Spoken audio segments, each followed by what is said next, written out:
դասական միջազգային իրավունքի տեսանկյունից Լեռնային Ղարաբաղը բոլոր օրենքների համապատասխան, խորհրդային սահմանադրության համապատասխան, միջազգային նորմերին, միջազգային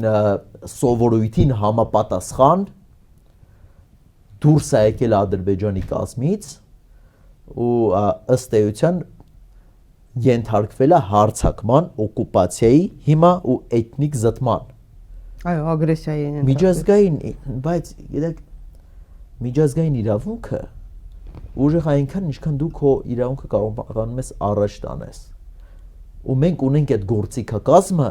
որ Ադրբեջանի հայտարարություններին հակահարված տանք, որ այդյանց թեզերին արևմտյան Ադրբեջան, էթնիկ զտումներ, մենք դրա հակահարվածը ունենք։ Մենք ունենք շատ ավելի ամուր է մեր հիմքերը ու Ադրբեջանը գիտի դրա մասին։ Եթե մենք ուսումնասիրում ենք, տեսնում ենք, որ իրանք դեռ 60-ական թվականից են ռևիզիոնիստական տեսությունը առաջ տարել, սկսել են ռևիզիոնիզմ պատմական իրագործել, որտեղ իրանք գիտեին միջազգային իրավունքի տեսանկյունից անգամ խորհրդային միության օրենսդրության տեսանկյունից շատ խոցելի էին իրանց դիրքերը Լեռնային Ղարաբաղի հարցում, սկսած նրանից, որ ոչ լեգիտիմ քվորում չունեցող որոշմամբ հանձնվել է Ադրբեջանին,